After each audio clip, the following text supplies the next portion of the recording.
Do you think there's ever going to be a time in humans, like whether it's 100 years from now or 1,000 years from now, where there's no war?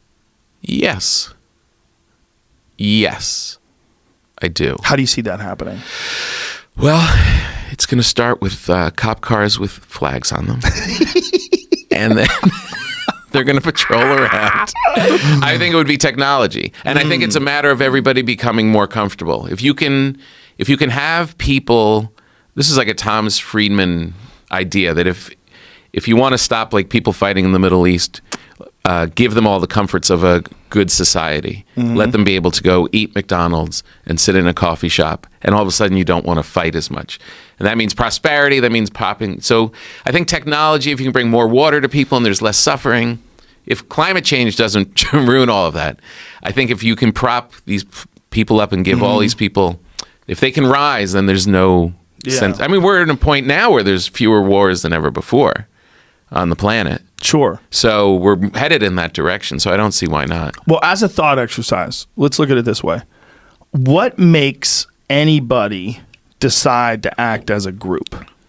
What makes anybody? Like, why would we decide to go, like, if right. What negotiations should we be having with someone in Germany? Like, why are we having a conversation about anything? You live way the fuck over there on the other side of the ocean. What would make people act as a group and go over and try to fuck with somebody else that's in another place? Like, well, people can definitely be rallied, for any cause. Most certainly. But do you think, this is my thought, that there will come a time where that kind of rallying doesn't work?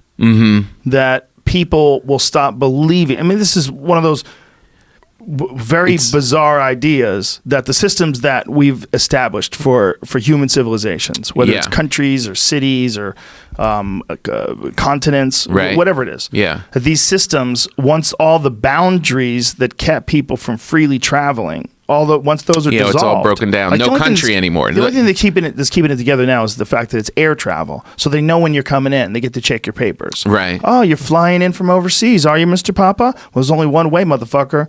You got to land right here, in this spot, and then we take each individual and we say, can I see your paperwork? What do you got? Who are you? Where are you from? Where are you born? Do you have money? Are you a drug addict? You ever been arrested?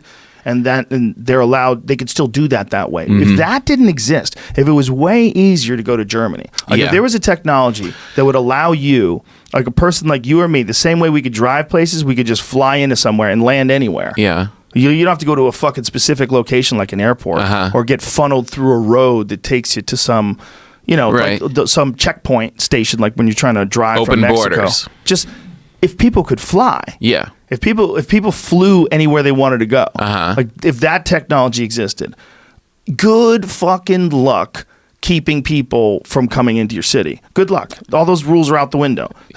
All those immigration rules, that doesn't exist anymore. Right. They can't exist. People can go anywhere they want. Right. But what are you saying that gives you?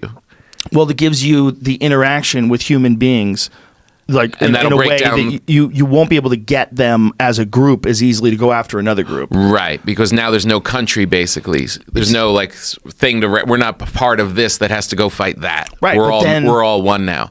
What do you do if one person lives in a great spot and they don't want to give up their oil?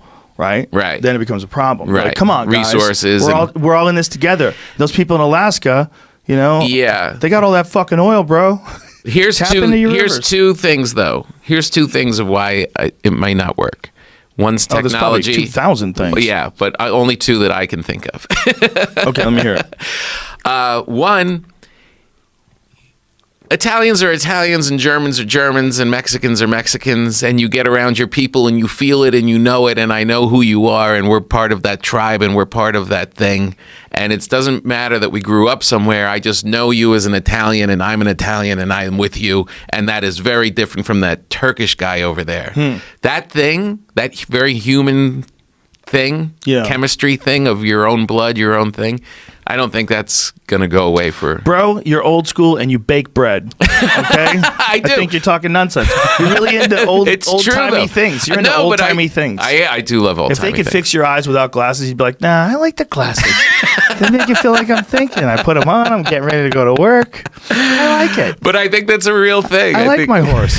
Horses are better than cars. They're your friend. You give them hay. It's not that bad. And the shit is actually really good for fertilizer.